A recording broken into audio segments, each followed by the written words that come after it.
ഇപ്പൊ പറഞ്ഞതുപോലത്തെ വർത്തമാനം മേലെന്റെ അടുത്ത് പറഞ്ഞ എന്റെ യഥാർത്ഥ സ്വഭാവം നീ അറിയും.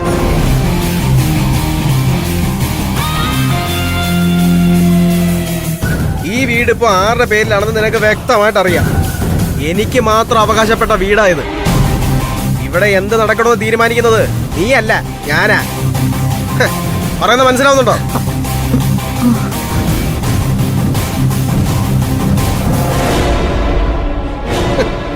എന്നെ വിളിച്ച് മാറ്റിക്കൊണ്ട് പോയപ്പോ ഞാൻ കരുതിയത് എന്തോ നല്ല കാര്യം പറയാനാണെന്ന്.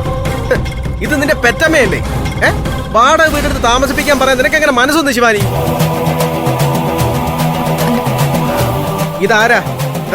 എന്റെ ഭാര്യയുടെ അമ്മ. എന്റെ ഭാര്യയുടെ അമ്മ എന്ന് പറഞ്ഞാ അമ്മായിയമ്മ മാത്രമായിട്ട് കാണാൻ എന്നെ കൊണ്ടൊന്നും പറ്റത്തില്ല. ഇതും എന്റെ അമ്മ തന്നെയാ.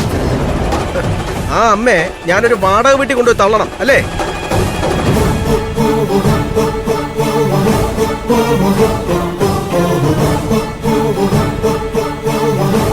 ശിവാനി, രേണുക ആന്റി ഈ വീട്ടിൽ തന്നെ താമസിക്കും.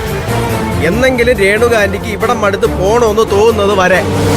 അതിനെ എതിർക്കാൻ നീയെന്നല്ല ആര് വിചാരിച്ചാലും നടക്കത്തില്ല ശിവാനി. അല്ല പ്രണവേ, ഞാൻ പറയുന്നൊന്ന് കേൾക്ക് നീ. എനിക്ക് പറയാനുള്ളത് എന്റെ തീരുമാനമാണ്. ആ തീരുമാനം മാത്രമേ ഈ വീട്ടിൽ നടക്കത്തുള്ളൂ. ശിവാനി, ആന്റിയെ വിളിച്ച് ഈ വീട്ടിലെ ഏറ്റവും നല്ല മുറി തന്നെ കൊണ്ടാക്കണം. അല്ലെങ്കിൽ വേണ്ട, ആ ഗൗതമിന്റെ നിധിയുടെ മുറി ഉണ്ടല്ലോ അവിടെ കൊണ്ടാക്കണം.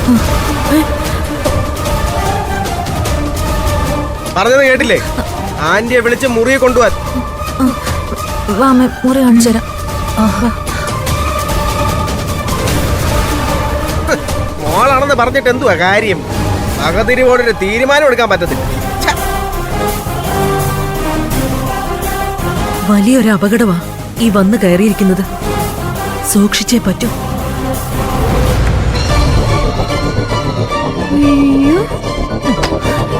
എന്തൊരു മുറിയടി മോളെ ഇത്.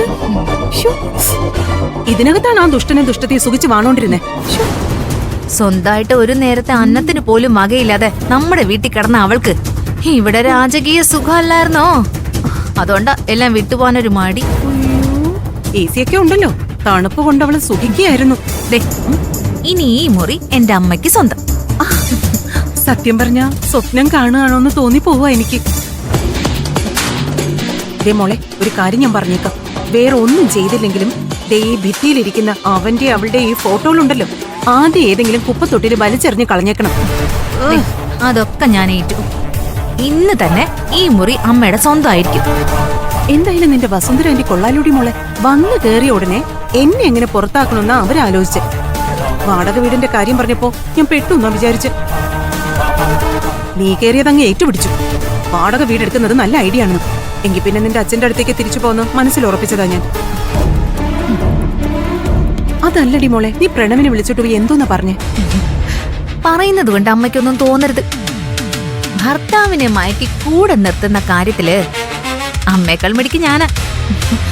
ഭർത്താവിന്റെ മനസ്സ് മാറും എന്നൊരു തോന്നലുണ്ടായ ആ നിമിഷം തന്നെ അയാളെ കൊണ്ട് മാറ്റി പറയിക്കാൻ പറ്റുന്ന ഒരു തന്ത്രം പ്രയോഗിക്കും.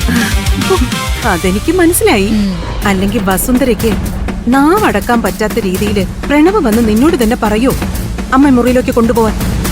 ആ ഐഡിയ എന്തായാലും കലക്കി. എന്നാലും ഈ വസുന്ധര ആന്റി പതുക്കെ പതുക്കെ ഒരു പാരയായിട്ട് മാറുമെന്നാ എനിക്ക് തോന്നുന്നത്. അത് ഞാൻ അങ്ങോട്ട് പറയാൻ വന്നതാ. സംഗതി ആള് നമ്മുടെ കൂടെ നിന്നു എന്നൊക്കെ ശരി തന്നെ. പക്ഷേ ആ നിധിയേക്കാൾ സൂക്ഷിക്കേണ്ടത് ഈ സ്ത്രീയെ മോളെ. സൂക്ഷിക്കണം നീ. അവരെ ഞാനിവിടെ ആരിയിട്ട് വാഴിക്കുമെന്നാണ് അമ്മ കരുതിയേക്കുന്നത്. പാർവതിയെയും നിധിയെയും ഗൗതമിനെയും ഈ വീട്ടിൽ നിന്ന് പുകച്ച് പുറത്ത് ചാടിച്ചത് എങ്ങനെയാണോ അതിനേക്കാൾ ഭംഗിയായിട്ട് വസുന്ധര ഈ വീട്ടിൽ നിന്ന് പുറത്താവും. അതുറപ്പാ.